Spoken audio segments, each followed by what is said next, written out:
नमस्कार विद्यार्थी मित्रांनो, आज आपण इयत्ता 8वी गणित आणि इयत्ता 9वी गणित भाग 2 मधील एक सामायिक घटक पाहणार आहोत. तो आहे parallel lines and their transversals. Parallel line ही संकल्पना आपण इयत्ता 6वी मध्ये अभ्यासलेली आहे, ज्याला समांतर रेषा असं म्हटलं जातं. इयत्ता 6वी मध्ये आपण या घटकाची म्हणजे समांतर रेषेची व्याख्या पाहिली होती की ज्या दोन रेषा परस्परांना छेदत नाहीत त्या रेषांना समांतर रेषा असे म्हणतात. आता इयत्ता 8वी आणि इयत्ता 9वी मध्ये आपण या घटकाची व्याख्या थोडीशी सखोल पाहणार आहोत. ज्या दोन रेषा परस्परांना छेदत नाहीत त्या रेषांना समांतर रेषा असे म्हणतात, परंतु त्या दोनही रेषा एकाच प्लेनमध्ये म्हणजे एकाच प्रतलात असणं गरजेचं आहे. म्हणून सुरुवातीला आपल्याला प्रतल म्हणजे प्लेन म्हणजे नेमकं काय हे माहिती असणं गरजेचं आहे. आपल्याला समोर आकृतीमध्ये एक सपाट पृष्ठभाग जो हिरव्या रंगाने या ठिकाणी दिसतोय, याला प्लेन असं म्हणता येईल. परंतु त्याला प्लेन का म्हणायचं तर त्यासाठी काही अटी असतील. जो सपाट पृष्ठभाग अमर्यादपणे वाढत जातो चारही बाजूंना, त्या सपाट पृष्ठभागाला प्रतल किंवा प्लेन असं म्हटलं जातं. That means plane extend up to infinity.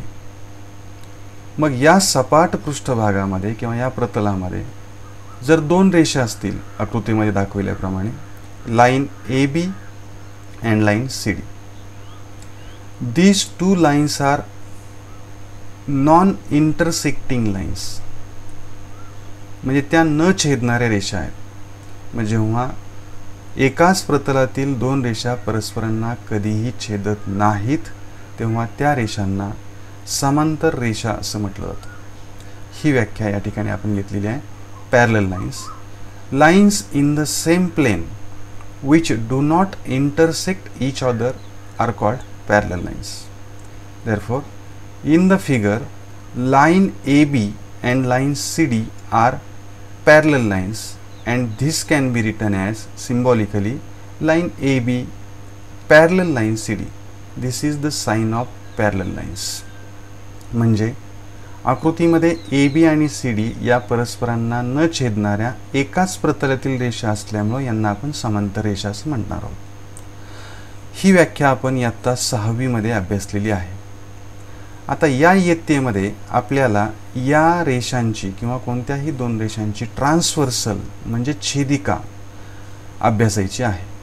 मग छेदिका कोणाला म्हणायचं तर छेदिका आकृतीमध्ये या ठिकाणी आपल्याला दिसते की एक रेषा या ठिकाणी आहे PQ, जी रेषा AB आणि CD ला अनुक्रमे बिंदू R आणि बिंदू S या दोन वेगवेगळ्या बिंदूंमध्ये छेदते. म्हणून रेषा PQ ला रेषा AB आणि रेषा CD ची छेदिका म्हणजेच ट्रान्सव्हर्सल असं म्हणता येतं. म्हणून ट्रान्सव्हर्सलची व्याख्या या ठिकाणी दिलेली आहे.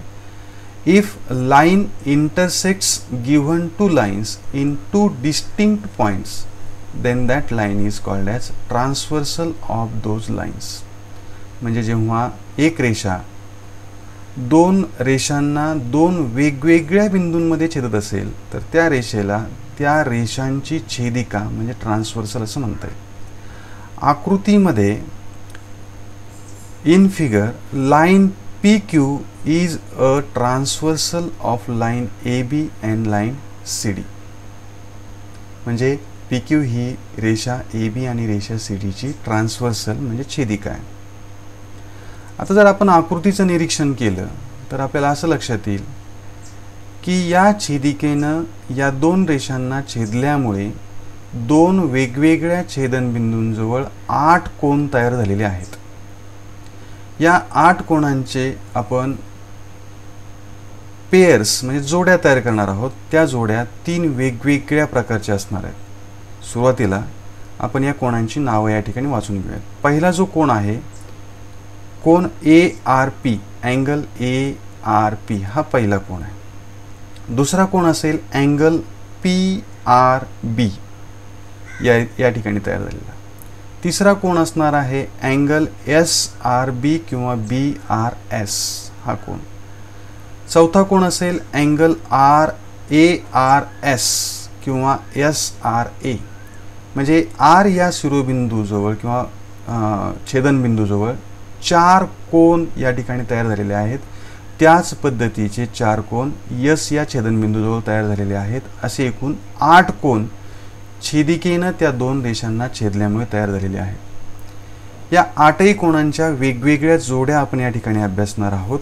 म्हणून आपला पुढचा मुद्दा असणार आहे angles formed by a transversal, छेदिकेमुळे तयार झालेले कोन.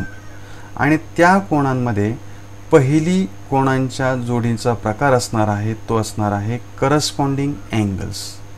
त्याला मराठीमध्ये म्हटलं जातं संगत कोन. संगत कोनांच्या एकूण 4 जोड्या तयार होतात. म्हणजे जेव्हा 2 रेषांना एक छेदिका छेदते तेव्हा संगत कोनांच्या 4 जोड्या तयार होतात. या ठिकाणी आपण पहिली जोडी एक घेऊया. पहिला कोन आकृतीमध्ये आपल्याला दिसतोय कोन ARP. ARP हा आर या शिरोबिंदूजवळ तयार झालेला एक कोन आहे. त्याचा संगत कोन हा यस या शिरोबिंदूजवळ तयार झालेल्या कोनांपैकी एक कोन असणार आहे. मग हा जो ARP हा जो कोन आहे हा कोन आर या छेदनबिंदूजवळ तयार झालेला असून तो या रेषेच्या वरच्या बाजूस आणि छेदिकेच्या डाव्या हाताला आहे. मग याच स्थानावरती असलेला यस या छेदनबिंदूजवळ असलेला कोन कोणता असेल तर त्या कोनाचं नाव असणार आहे CSR. म्हणून कोन ARPचा संगत कोन म्हणजे करस्पॉन्डिंग अँगल असेल अँगल CSR. म्हणजे हा कोन आणि हा कोन हे 2 कोन संगत कोन असणार आहेत. म्हणून इथं आपण घेतलेला आहे ARP and angle CSR. These angles are corresponding angles. ही एक जोडी झाली. आता दुसरी जोडी आपण घेणार आहोत. पहिला त्यातला कोन असणार आहे कोन BRP. जर कोन BRP घेतला तर त्याचा संगत कोन म्हणजे करस्पॉन्डिंग अँगल असणार आहे अँगल DSR. म्हणून या ठिकाणी आपण अँगल DSR घेऊया. आणखी 2 जोड्या शिल्लक आहेत. पुढच्या जोडीतला पहिला कोन असेल अँगल ARS या खालच्या बाजूचा. म्हणून याचा संगत कोन असणार आहे कोन CSQ. म्हणून या ठिकाणी जोडी लिहिली आहे angle ARS and angle CSQ are corresponding angles. आता निरीक्षण करून सांगा पाहू चौथी जोडी कोणती असेल तर चौथी जोडी असणार आहे कोन BRS चा संगत कोन असणार आहे कोन DSQ. म्हणजे छेदनबिंदूजवळ समान स्थान असलेले जे कोन आहेत ते संगत कोन असतात. दुसरा जो प्रकार आहे संगत कोनांचा कोनांच्या जोड्यांचा तो असणार आहे इंटेरियर अँगल्स. ज्याला मराठीमध्ये म्हटलं जातं आंतरकोन. आंतरकोन म्हणजे त्या रेषांच्या मध्ये आतील बाजूला तयार झालेल्या कोनांच्या जोड्या. आंतरकोन म्हणजे छेदिकेच्या एकाच अंगास असलेल्या परंतु 2 रेषांच्या अंतर्भागामध्ये आतमध्ये येणाऱ्या कोनांच्या जोडीला आंतरकोन असं म्हटलं जातं. म्हणून या 2 रेषांच्या अंतर्भागामध्ये एकूण 4 कोन आहेत. या 4 कोनांच्या आपल्याला 2 जोड्या तयार करायच्या आहेत. मग त्या 2 जोड्या कोणत्या तयार होतील तर पहिला कोन आहे अँगल ARS हा जो कोन आहे तो. मग या छेदिकेच्या एकाच बाजूला म्हणजे अँगल ARSच्याच बाजूला असलेला दुसरा कोन असणार आहे कोन CSR. म्हणजे कोन ARS आणि कोन CSR हे एकमेकांची आंतरकोनांची जोडी असेल. म्हणून पहिली जोडी आहे कोन ARS अँड अँगल CSR. ही छेदिकेच्या डाव्या बाजूची आंतरकोनांची जोडी आहे. आता उजव्या बाजूची आंतरकोनांची जोडी असणार आहे कोन BRS आणि कोन DSR. हे काळजीपूर्वक पाहणं गरजेचं आहे. These are the pairs of interior angles. म्हणजे हा दुसरा प्रकार झाला आंतरकोन. तिसरा प्रकार आहे अल्टरनेट अँगल्स, ज्याला मराठीमध्ये म्हटलं जातं व्युत्क्रम कोन. अल्टरनेट अँगलमध्ये पुन्हा दोन प्रकार पडतात, एक इंटेरियर अल्टरनेट अँगल्स आणि exterior alternate angles. Alternate angle म्हणजे व्युत्क्रम कोन. आपण सुरुवातीला पाहणार आहोत इंटेरियर अल्टरनेट अँगल्स म्हणजे आंतर व्युत्क्रम कोन. म्हणजे इंटेरियर अँगलमध्ये जे कोन घेतलेले आहेत त्यांच्याच आपल्याला जोड्या बनवायच्या आहेत, परंतु त्या बनवताना व्युत्क्रम कोन म्हणजे छेदिकेच्या विरुद्ध बाजूला असतील. शिवाय एक कोन हा आर या छेदनबिंदूजवळ असेल तर दुसरा हा यस जवळ असणार आहे. म्हणजे तिरकस गुणाकार केल्यासारखं या ठिकाणी आपल्याला तिरकस जोडी लावायची आहे. म्हणून इंटेरियर अल्टरनेट अँगलची पहिली जोडी असणार आहे अँगल ARS म्हणजे हा कोन, आणि दुसरा कोन असणार आहे अँगल RSD म्हणजे हा कोन. हे तिरकस अँगल जे छेदिकेच्या दोन वेगवेगळ्या बाजूंना आहेत, विरुद्ध बाजूंना आहेत, यांना म्हटलं जातं इंटेरियर अल्टरनेट अँगल्स. दुसरी जोडी असणार आहे अँगल BRS आणि त्याचा इंटेरियर अल्टरनेट अँगल असणार आहे अँगल CSR. हा अँगल CSR. हे झाल्या दोन इंटेरियर अल्टरनेट अँगलच्या पेअर. आता आपण एक्सटेरियर अल्टरनेट अँगल्स पाहूया. एक्सटेरियर अल्टरनेट अँगल म्हणजे त्या रेषांच्या आतील बाजूला येण्याऐवजी बाहेरच्या बाजूचे चार जे कोन आहेत त्या कोनांच्या दोन जोड्या बनवायच्या आहेत. अल्टरनेट अँगल असल्यामुळं अल्टरनेट अँगलची जोडी तयार करताना सुद्धा म्हणजे एक्सटेरियर अल्टरनेट अँगलची जोडी तयार करताना सुद्धा आपल्याला छेदिकेच्या विरुद्ध बाजूचेच कोन घ्यायचे आहेत. एक आर शिरोबिंदूजवळ छेदनबिंदूजवळचा तर दुसरा यस या छेदनबिंदूजवळचा. म्हणून पहिली जोडी असणार आहे अँगल ARP आणि त्याचा अल्टरनेट एक्सटेरियर अल्टरनेट अँगल असणार आहे अँगल DSQ. हा एक कोन आणि हा इथला एक कोन. म्हणजे हे दोन कोन जे आहेत ते दोन कोन एकमेकांचे एक्सटेरियर अल्टरनेट अँगल्स आहेत, अँगल ARP आणि अँगल DSQ. दुसरी जोडी असेल अँगल BRP आणि अँगल CSQ. हे एक्सटेरियर अल्टरनेट अँगलची ही दुसरी पेअर आहे. म्हणजे angle CSQ and angle BRP these angles are exterior alternate angles. असे छेदन बिंदूजवळ तयार झालेल्या 8 कोनांच्या 3 वेगवेगळ्या जोड्यांचे प्रकार आपण या ठिकाणी अभ्यासलेले आहेत. आता याचा सराव म्हणून आपण प्रॅक्टिस सेट 2.1 सोडून घेणार आहोत. म्हणून या ठिकाणी प्रॅक्टिस सेट 2.1 ला आपण सुरुवात करूया.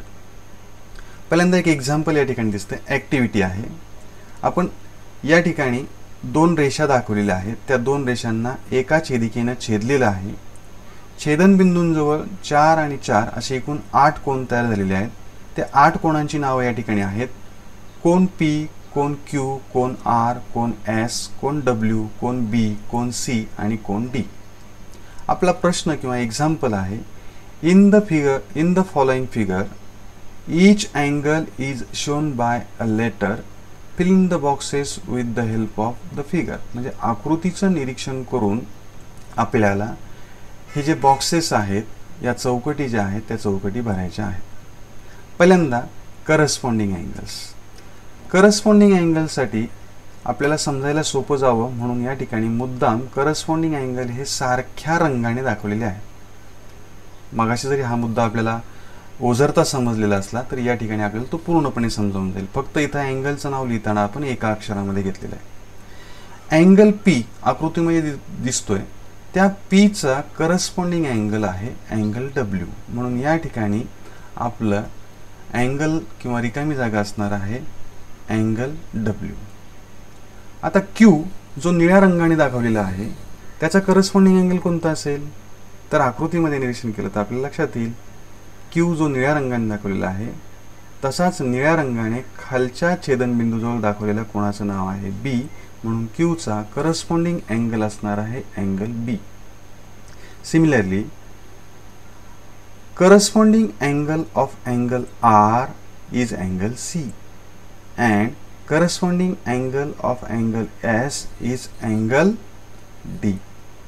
म्हणजे P चा करस्पॉन्डिंग अँगल W, Q चा करस्पॉन्डिंग अँगल B, R चा करस्पॉन्डिंग अँगल C आणि D चा करस्पॉन्डिंग अँगल असणार आहे S. These are the 4 pairs of corresponding angles. Now, pairs of interior angles. Interior angle म्हणजे या रेषांच्या, या दोन रेषांच्या आतील भागामध्ये एकूण 4 कोन दिसत आहेत. कोन S, कोन R, कोन W आणि कोन B यांच्या आपल्याला जोड्या तयार करायच्यात. परंतु इंटेरियर अँगल्स आहेत. इंटेरियर अँगल्स म्हणजे छेदिकेच्या एकाच बाजूच्या कोणांची जोडी, म्हणजे आंतरकोणांची जोडी. म्हणजे जर समजा या ठिकाणी B हा अँगल घेतला असेल, B च्याच बाजूला असलेला दुसरा अँगल आहे R, म्हणून B चा इंटेरियर अँगल असणार आहे angle R. Similarly interior angle of angle W is angle S. Therefore, these are the 2 pairs of interior angles. Now, next type is interior alternate angles. या 4 कोणांची जोड्या बनवायच्या आहेत, परंतु त्या अल्टरनेट असल्या पाहिजेत, म्हणजे छेदिकेच्या विरुद्ध बाजूला असल्या पाहिजेत. मग S चा अल्टरनेट अँगल कोणता असेल तर R असणार नाही. S and R, these are the linear angles.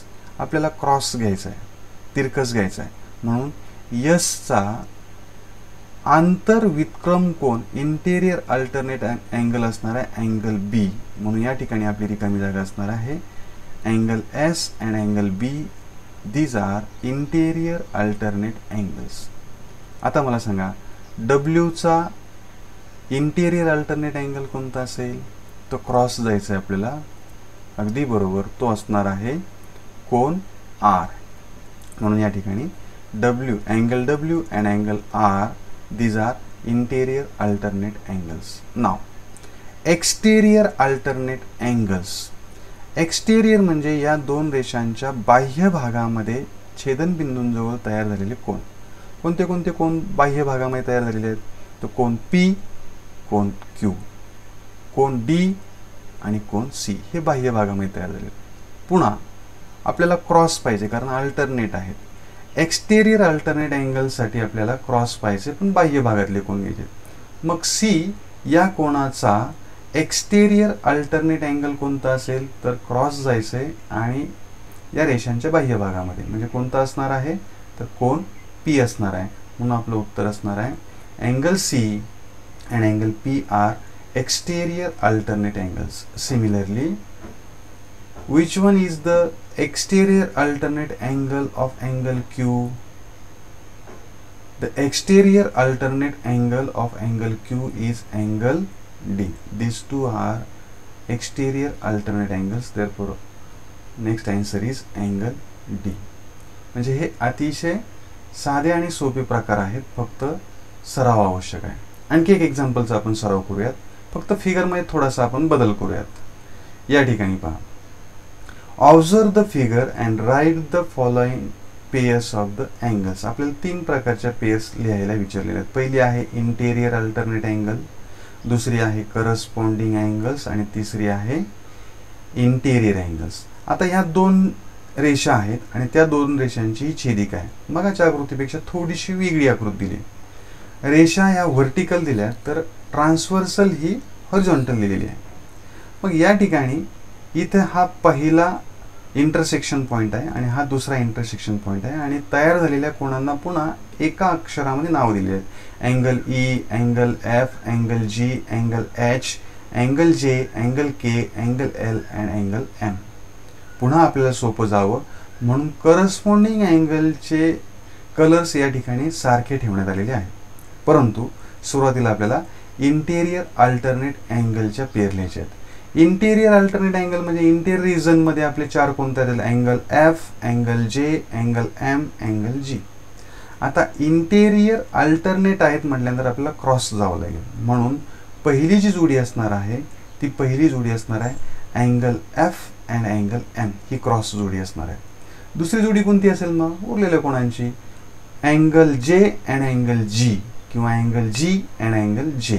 म्हणून next pair of interior alternate angles is angle G and angle J. Now corresponding angle. तर corresponding angle सोपे आहेत, जे सारख्या रंगाने आपण या ठिकाणी दाखवलेले आहेत. पहिली जोडी कोणती असेल सांगा भाऊ? अगदी बरोबर, कोन E आणि कोन J. First pair is angle E and angle J. Second pair is angle F and angle K. जे पर्पल कलरने म्हणजे जांभळ्या रंगाने या ठिकाणी दाखवलेले आहेत. आता निळ्या रंगांनी दाखवलेली ही जोडी सुद्धा संगत कोणांची म्हणजे करस्पॉन्डिंग अँगलची आहे. Angle G and angle L. This is the third pair of corresponding angles. And last pair is angle H and angle M. These are the corresponding angles. Now, next type is interior angles. Interior angle म्हणजे आंतरकोन. आता आंतरकोनांमध्ये आणि interior alternate angle मध्ये गोंधळ होण्याची शक्यता आहे. Alternate म्हटलं की क्रॉस आणि इंटेरियर म्हटलं निव्वळ की ते छेदिकेच्या एकाच बाजूला असतात. म्हणजे छेदिकेच्या एकाच बाजूला परंतु अंतर्भागामध्ये असलेली पहिली जोडी आहे angle F and angle J. and second pair is angle G and angle M. या ठिकाणी एक प्रकार आपला उदाहरणामध्ये आपल्याला विचारलेला नाही. कोणता विचारलेला नाही? तर एक्सटेरियर अल्टरनेट अँगल्स. मग एक्सटेरियर अल्टरनेट अँगल कोणते असतील? पहिली पेयर असणार आहे angle E and angle L and second pair is angle H and angle K. विद्यार्थी मित्रांनो, हे तीन प्रकार अतिशय सोपे आहेत. सराव म्हणून तुम्ही अशीच एक आकृती काढायची,